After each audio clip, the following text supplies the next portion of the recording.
6 चरण का मतदान समाप्त हो गया है। हमारी द फ्रीडम वॉइस की टीम लगातार सभी लोकसभा सीटों पर कवरेज की।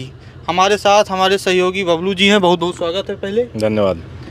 हम लोग लगभग पूर्वांचल के जो 6ठे चरण का मतदान हुआ कई सीटों पर गए। सुल्तानपुर गृह जनपद आपके अमेठी के बगल है। सुल्तानपुर का क्या माहौल देख रहे हैं? 6ठे चरण में हुआ मतदान। सुल्तानपुर इस बार मुझे जो लगता है कि परिवर्तन करने जा रहा है, और ख़ासकर इस वजह से जो लास्ट जो मूवमेंट हुआ है वहाँ अखिलेश यादव या जो वहाँ के समाजवादी पार्टी के जो तमाम नेता थे उन लोगों ने निषाद प्रत्याशी उतारे थे। हाँ, समाजवादी पार्टी के राम भुआल निषाद, मेनका गांधी भाजपा सांसद प्रत्याशी थी। क्या लगा निषादों का वोट? आप ग्राउंड पे थे तो क्या लगा निषादों का वोट गया सपा को? निषाद 95% जा रहा है सपा के साथ। वहाँ पे आप जब निषादों से बात करेंगे तो संजय निषाद की जैसे ही चर्चा करेंगे लोग वहाँ उन पे फायर हो जा रहे हैं तमाम इस तरह का। तो उन लोगों में ये है कि अगर जितनी बार संजय निषाद गए हैं, संजय निषाद के खिलाफ वहाँ के निषादों में गुस्सा बढ़ा है कि जैसे निषाद समाज के लोग जो हैं जितना ही संजय निषाद को मान रहे हैं उतना ही मुकेश सहनी को मानते हैं, अब नेता मानते हैं। बशर्ते ये है कि वो बिहार में है और ये यूपी में है, और उतना ही उन्होंने उसी नज़रिए से भुआल निषाद को भी देखा है। और भुआल निषाद ने जैसे मेनका गांधी का प्रचार किया तो समाज को उम्मीद था कि हमारा सांसद मिलेगा सपा से, तो आक्रोश आपको दिखा? आक्रोश दिखा उन लोगों में ये आक्रोश था कि संजय निषाद को तमाम जो अगल बगल की सीटें हैं उन पे आना चाहिए था, लेकिन यहाँ सुल्तानपुर में प्रचार नहीं करना चाहिए था। मेनका गांधी कहाँ से लीड करती दिखी आपको? मेनका गांधी जो तमाम जो लीड हमको कई उसमें जैसे जो खासकर दो वहाँ की जो विधानसभाएं हैं, लम्भुआ विधानसभा है, ठीक ठाक वहाँ रहेगा। खासकर जो सिटी का माहौल है, जो जहाँ सदर विधानसभा जो है वहाँ से, बाकी जो विधानसभा इसौली की बात की जाए वहाँ से सपा का विधायक है मौके पे, और उसी इसौली विधानसभा से हाल ही में समाजवादी पार्टी ज्वाइन की है। वहाँ से जो ब्लॉक प्रमुख हैं अब मौजूदा और पूर्व विधायक रहे हैं, उनके पिताजी पूर्व विधायक रहे हैं, सोनू और मोनू सिंह की। पूरे सुल्तानपुर में अपनी एक अलग उनकी पहचान है, राजनीति के कद है। और ख़ासकर एक इंटरेस्टिंग बात यह है कि 2019 के चुनाव में सोनू सिंह वर्सेज मेनका गांधी था, और महज 12,000 मतों से जीती थी मेनका गांधी। तो इस वोट कहाँ जाते दिखाई दिया? कुर्मी वोट तीनों तरफ है।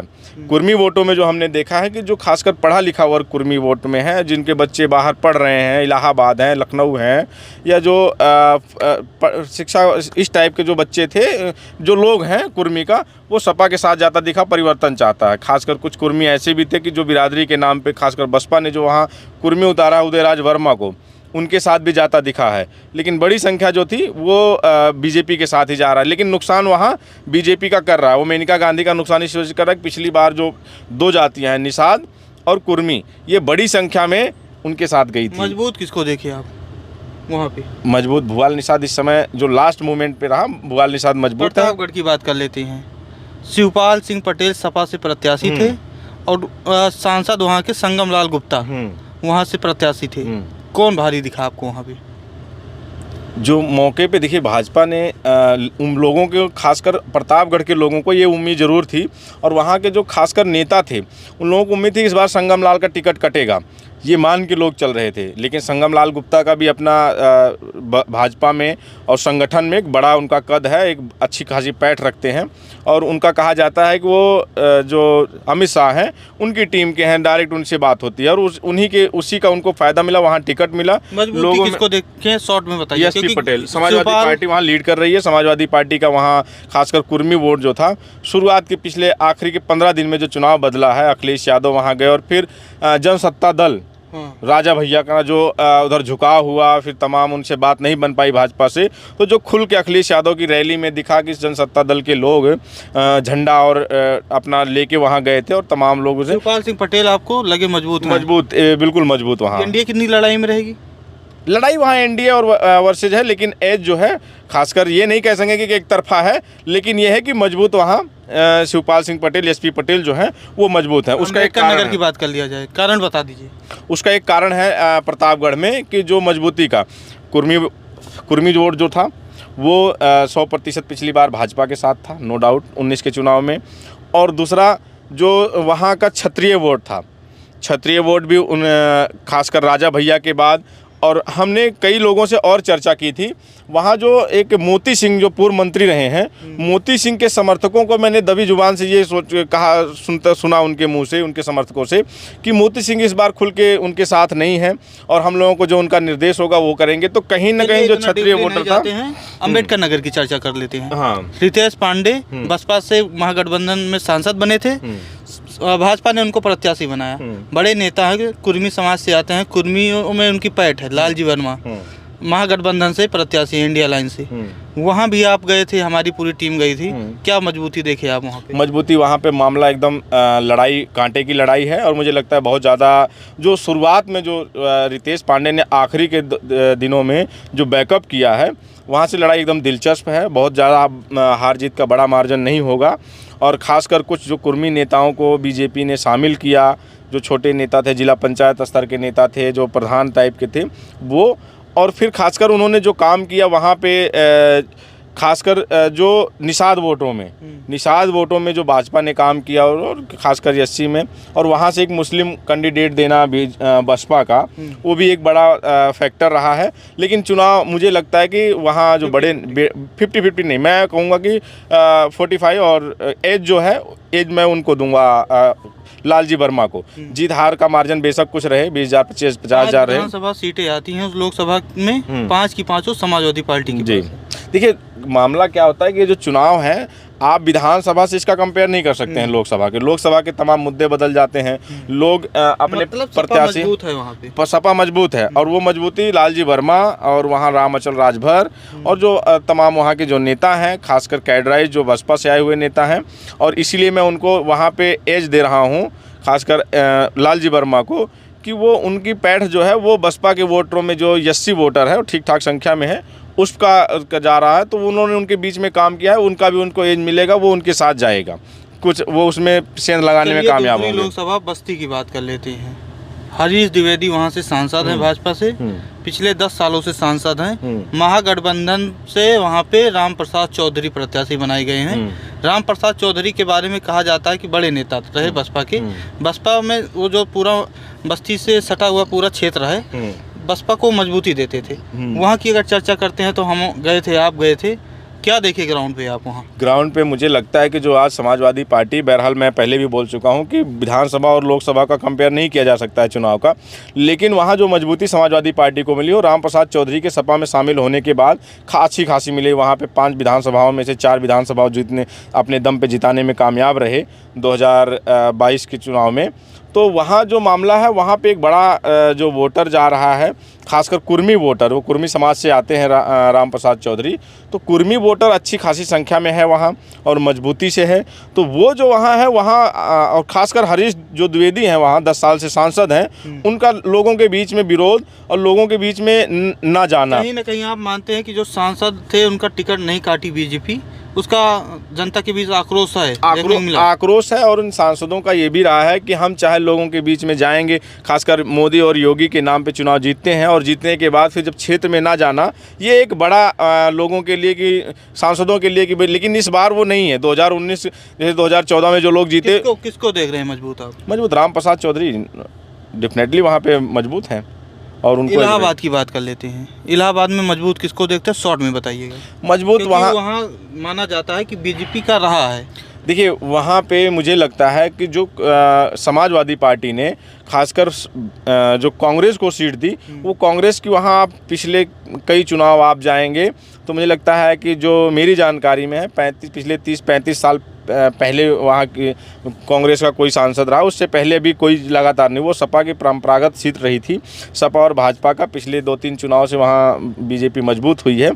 तो लेकिन वहाँ जो लड़ाई वहाँ है, और मुझे लगता है कि अगर वो यहाँ पे उस सीट पे सपा लड़ती, सपा का सिंबल होता, साइकिल होती, तो उसका कुछ अलग माहौल होता। लेकिन फिर भी लड़ाई, हम आप लड़ाई की बात अगर जब कर रहे हैं कि लड़ाई है, तो लड़ाई मुझे नहीं लगता कि ऐसी कोई सीट है इस बार कि जिस पे लड़ाई इंडिया गठबंधन और एनडीए में नहीं है, जिस सीट को कह सकते हैं कि इंडिया गठबंधन के लिए सेफ सीट है। खासकर जब पूर्वांचल में हम आए, तो पूर्वांचल में बनारस आप छोड़ दीजिए, तो बनारस में भी मैं ये कह सकता हूँ कि बनारस में जो 19 का मार्जिन था 2019 के चुनाव में, वो मार्जिन भी घटने जा रहा है और वो बनारस में भी वो मार्जिन घटेगा।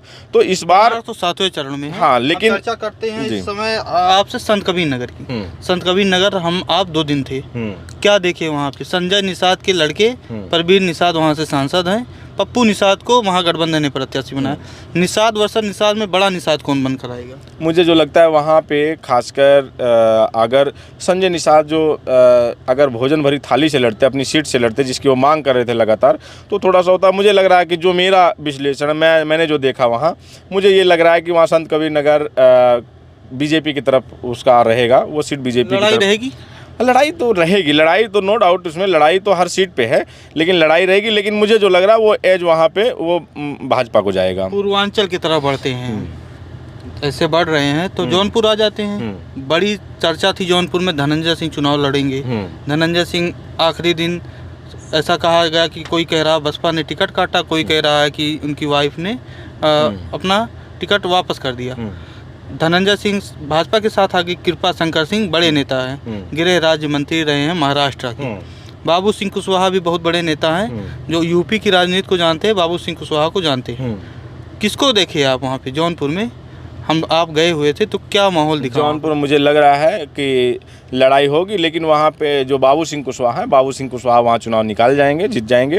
मौर्य वोट देखिए, मौर्य वोट और खासकर जो वहाँ यादव और मुस्लिम समीकरण है वो ठीक ठाक अच्छी खासी संख्या में है वो, और प्लस मौर्य वोट कट रहा। और वहाँ गैर यादव कैंडिडेट होने के नाते बैकवर्ड में अन्य जो जातियां हैं वहाँ पे भी वोट कट रहा है। खासकर वहाँ जो कुर्मी वोट भी कुछ ना कुछ प्रतिशत बंट रहा है। पाल वोटर वहाँ ठीक ठाक जा रहा है वहाँ से। तो पाल, ये जो अन्य जातियां हैं बैकवर्ड की, उनमें बंटवारा हो रहा है। तो वो वहाँ पे अगर वो लड़ते चुनाव धनंजय सिंह, तो मुझे लगता है कि धनंजय सिंह अच्छी खासी फाइट देते।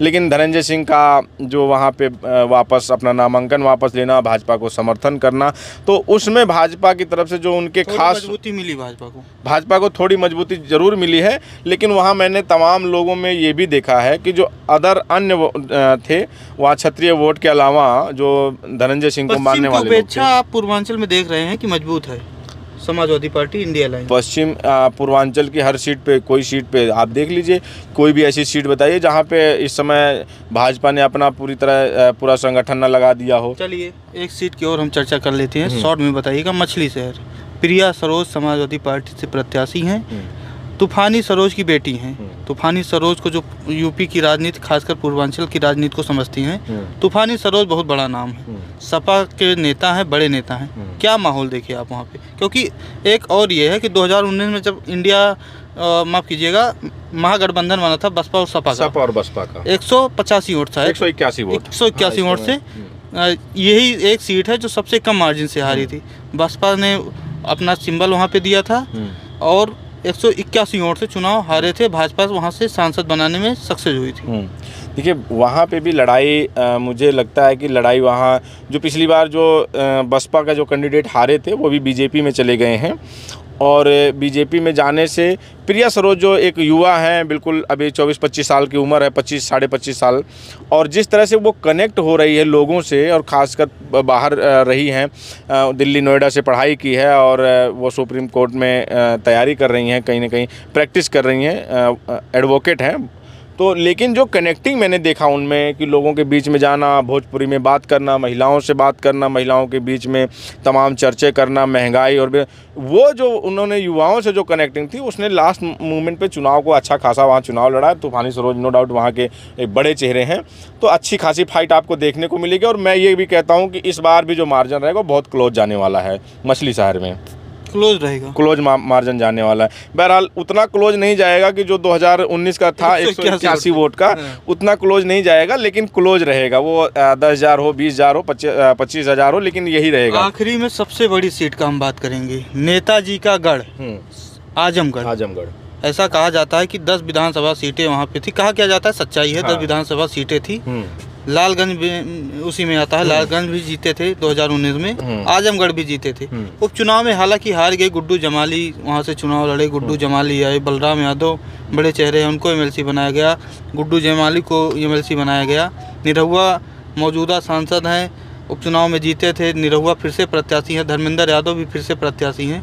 क्या लगा वहाँ पे, माहौल क्या है? देखिए, ये आप आखिरी सीट है, बढ़िया से बताइएगा। जो ये कह रहे हैं कि समाजवादी पार्टी का गढ़ है आजमगढ़, आजमगढ़ पे आप अगर आप देखें तो आजमगढ़ पे पिछले जब से चुनाव हारी है समाजवादी पार्टी, तब से उसने काम यहाँ शुरू किया है और अपने कील कांटे, जिस गढ़ को बचाने के लिए अपने कील कांटे दुरुस्त करने का काम किया है समाजवादी पार्टी ने। और उसी कील कांटे में देखिए बलराम यादव को नहीं तो तमाम लोगों का चल रहा था एक ही ज़िले से 2 MLC देना, ये बलराम यादव को बनाना, फिर गुड्डू जमाली को। समाजवादी पार्टी पूरी तरीके से उसको कंट्रोल करना चाहती थी। उसने जो पिछली बार जो गलती हुई थी, जो उपचुनाव में कहा जाता है कि अखिलेश यादव ने अगर एक जनसभा की होती तो उसका नतीजा कुछ और होता और गुड्डू जमाली ना लड़े होते, या तमाम लोग जब गुड्डू जमाली लड़े थे तो उसमें। लेकिन इस बार उन्होंने अपने कील कांटे दुरुस्त करने में समाजवादी पार्टी ने कोई कसर नहीं छोड़ी। पहला आप गुड्डू जमाली, फिर उसके बाद बलराम यादव को MLC बना के भेजना, उनको साथ लेना, अखिलेश यादव की 2 रैलियां होना उसके लगातार, उसके बाद जो है इनका डिम्पल यादव की रैली करना और शिवपाल यादव स्वयं लगे, तो कोई कोर कसर समाजवादी पार्टी ने। आखिरी दिन रोड शो में मैं स्वयं मौजूद था, वहाँ हमारी पूरी टीम मौजूद थी। जो मजबूती दिखी और लोगों से जो बात करने में आम लोगों में दिख रहा था कि अगर तो वहाँ धर्मेंद्र यादव चुनाव जीत रहे हैं और वहाँ मार्जिन भी बड़ा होगा जीत हार का। ऐसा हम नहीं कह सकते हैं कि वहाँ क्लोज फाइट है, क्लोज फाइट नो डाउट। मुझे लगता है कि 50,000 प्लस जो भी रहेगा समाजवादी पार्टी। सबसे सेफ सीट जिसको हम अगर कहें ये 6ठे चरण की, तो मैं सबसे सेफ सीट मानता हूँ पहले नंबर पे आजमगढ़, दूसरे नंबर पर खासकर आपके प्रतापगढ़ इन सीटों में, और जौनपुर इन सीटों पे। और एक मैं जोड़ दूंगा बस्ती को भी, बस्ती भी अच्छा खासा फाइट कुछ सीटों पे ज़रूर है। मुझे लगता है कि अंबेडकर नगर भी समाजवादी पार्टी जीतेगी, लेकिन ये इन पे है कि ये क्लोज है ये सीटें, लेकिन निकल जाएंगी।